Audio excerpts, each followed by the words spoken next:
Toyota Tundra was Toyota's big venture into the full-size truck market in 2000.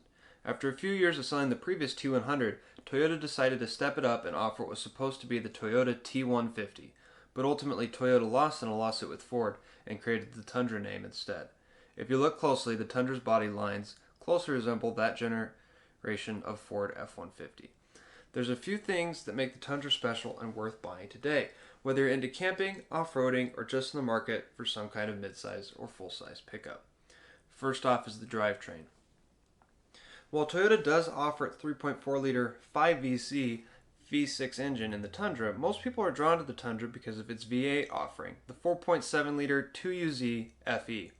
The 4.7-liter engine is also famous for being offered in Land Cruisers, GX470s, LX470s, and 4th generation 4Runners.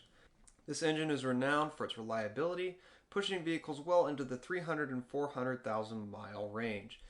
It's outstanding. This engine pushes out between 245 and 271 horsepower depending on the model year and about 315 foot-pounds of torque. Good for a towing capacity of over 7,000 pounds. This is great for a truck this size. The comparative F-150 with the 4.6-liter V8 had less horsepower and torque for the 2000 model year.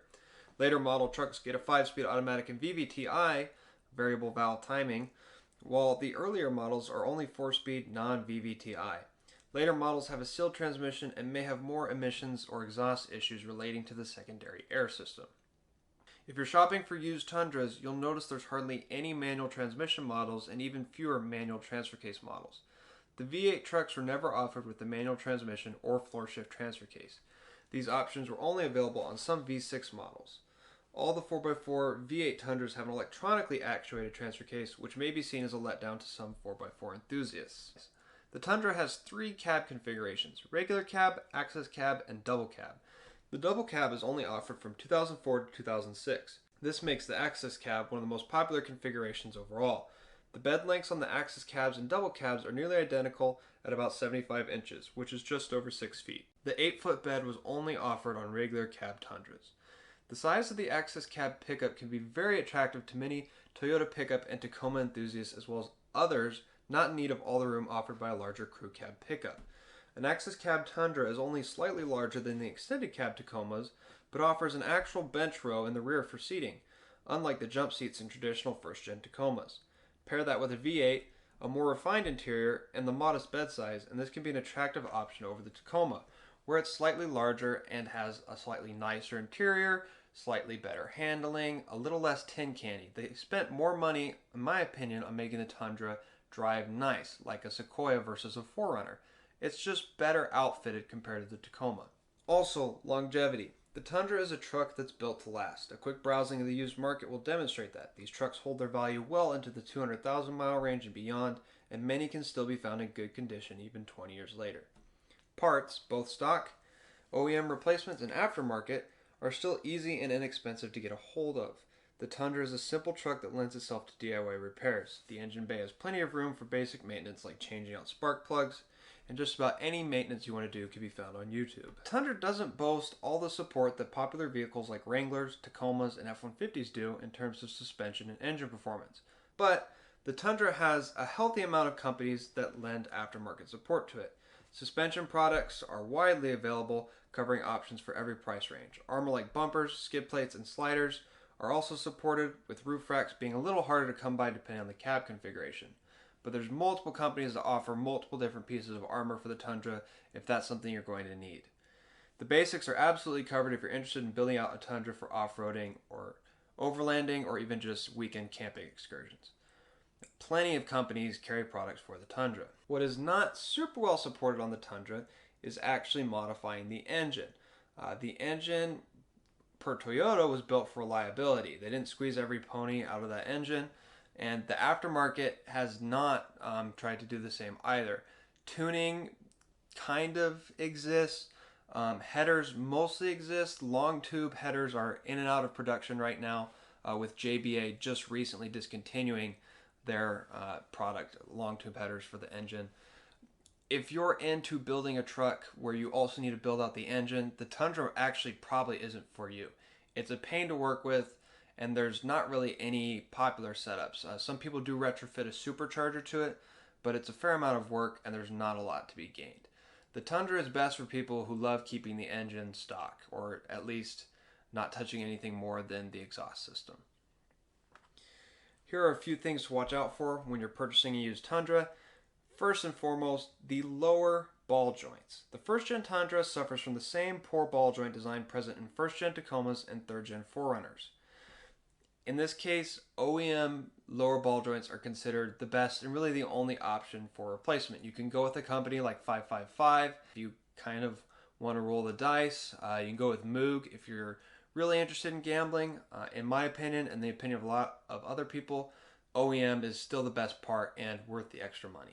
Failures on these joints are catastrophic, and preventative maintenance should be kept up on in order to avoid failure. People have absolutely died from lower ball joint failures, and I don't want you guys to be one of them. You can replace them by yourself. It's not that difficult. I actually have a video detailing this that I will provide you guys with. The timing belt. These trucks use a timing belt. As a rule of thumb, it's about 105,000 miles is the change interval, or 10 years. Failure of the timing belt will probably result in you destroying and losing your engine completely. So it's something that has to be done on a good maintenance schedule. And when you're buying one, you need to know when the belt was done or plan on doing it as soon as you purchase it. The radiator. When the radiator starts to fail, the coolant can mix with transmission fluid, and this leads to your transmission no longer working. So just replacing your radiator on time, inspecting it from time to time, checking your transmission fluid, keeping up on top of that maintenance is a good idea. When I got my Tundra, the first things that happened was the timing belt got done and the radiator got changed right away, so I know they're brand new and I have nothing to worry about. One con of going with the Tundra is actually the brake size. So the brakes, especially on the earlier model first-gen Tundras, are just a little small. They're not that big of a caliper, and a lot of people upgrade those to later Tundra brakes. Or lately there's been an upgrade among all of the first generation Tundras from 2000 to 2006 to upgrade to 17-inch wheels so that they can fit a version of the GX460 calipers once they've been machined. There's a guy in a Facebook group who machines these calipers and then sends them out to people so that they can do the full brake upgrade. It's about $500 from what I understand to get those calipers. But the brakes are a little tiny. Sometimes people have problems with the rotors warping, so that's something to look out for the Tundra. If you do towing, you're going to be definitely conscious of your brakes, and you might have to upgrade the Tundra stock brakes. Now, who is the Tundra perfect for? It's perfect for someone who needs a truck but is kind of budget-minded. I know that paying $10,000 to $15,000 for a 20-year-old pickup isn't most people's idea of a budget option, but the first-gen Tundra really holds its value. Compared to other less reliable pickups, Tundras are cheap to maintain and hold really good resale value even at high miles. They're a good value buy. What you pay for, you'll get your money out of. If you buy other trucks that might be a little cheaper, but you start having to throw money at them to keep them running, that's not a good value, even though it's a cheaper sticker price. The Tundra is also great for outdoor enthusiasts. If you're into dispersed camping, road trips, off-roading, other outdoor hobbies, there's really a perfect Tundra for you. Whether you want the maneuverability of an access cab or the space afforded by a double cab, you can end up with a reliable truck great for hauling around people and gear. With options to pick up cheap camper shells on the used market, like Facebook Marketplace, Craigslist, or bed racks from off-road companies, there's plenty of ways to optimize the Tundra to kind of meet your needs. Store the gear you need, support the hobbies that you do. You can't go wrong making a Tundra your backwoods vehicle of choice. You can road trip in comfort with the power of the V8 in the room of a full-size pickup, and you can find a camping spot comfortably, easily. Four-wheel drive on these trucks works really good. They're a solid choice. I know a lot of people love picking up 4Runners and Tacomas, but just the little extra space you can get out of a Tundra, I think most people aren't going to notice that it's a little bit bigger on the trails and it's not quite as capable off-road. They're really not that much bigger, so go for the extra space, go for the slightly nicer interior, and some of those, and the beefier drivetrain. I think a lot of people will really enjoy that over a 4Runner or Tacoma. Here's some highlight models throughout the generation from 2000 to 2006. First, there's the 2000 to 2002 SR5 model truck. You get a V8, you get the automatic transmission, you get an access cab, and you get cloth seats, and you get the bench front row. Uh, you get the original front end of the Tundra. You get the chrome bumpers, the chrome mirrors, and the chrome accents on the fender flares. This is actually a really old and dated look. A lot of people would call it ugly, but there is a certain retro appeal to the simplicity of this truck. It's the oldest of the trucks, and it's Toyota's first foray into the full-size market. There's a retro appeal to how it looks, in my opinion. Maybe that's just because I own one, but it is kind of a interesting part of the generation. Next is the 2003 to 2004 limited trucks. These get leather, but you can still only get them in an access cab. This is the luxury access cab. You can get captain seats instead of the bench row. You can get leather, and you get the updated front end. So paint match bumper, slightly different grille. The front fascia looks a little bit different, and you get the beefier fender flares. This is a great looking pickup if you want a really nice access cab truck. Then the 2004 to 2006 double cab. At the point that the 2004 double cab enters the U.S. domestic market, it is the largest and most powerful Toyota pickup to ever enter the U.S. market. These catch top dollar pretty regularly. They're the most expensive you'll find. You can usually get captain seats, leather, you can get a sunroof, you get full four doors with more back row room than any other previous Toyota pickup offering. The VVTi V8 is more powerful than any previous Tundra. These are more spacious, the most power, and you still get that really nice 6-foot bed size. Overall, I'm really a big fan of the Tundra. I think for me it works great.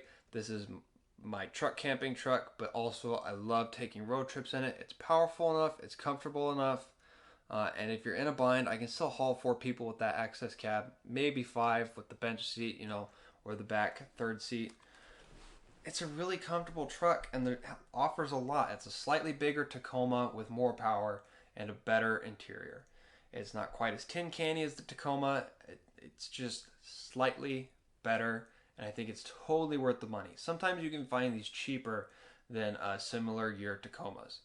My brother has an '01 Tacoma, and it cost $4 grand more, and it only had like 40,000 less miles than mine. These are really good trucks. If you guys have any questions, if you think I got something wrong, please feel free to leave a comment and stick around for more videos. Thanks, guys.